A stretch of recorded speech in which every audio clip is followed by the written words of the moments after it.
Grazie quindi a Livio Stefanuto dell'Osmer e proseguiamo la nostra carrellata degli ospiti con il candidato sindaco per il comune di Valvasone Arzene, Marcus Mormaer. Mormaer, lei adesso appunto è commissario, si appresta di nuovo a scalare il municipio. Quali gli obiettivi principali della sua campagna elettorale?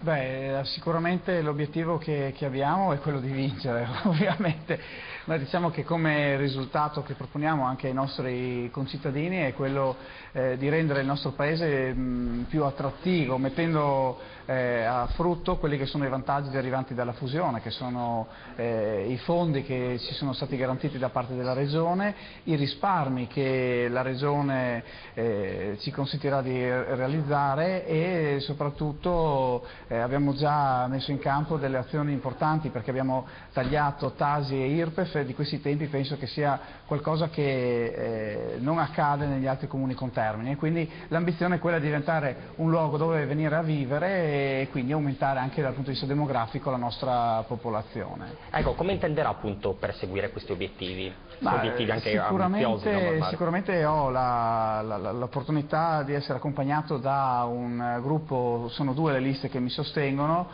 di persone che hanno una grande esperienza dal punto di vista sociale, un'esperienza anche amministrativa e che rappresentano a 360 gradi la nostra comunità e insieme a loro abbiamo approntato un programma molto interessante, fatto di cose concrete che intendiamo realizzare nel corso dei prossimi 5 anni.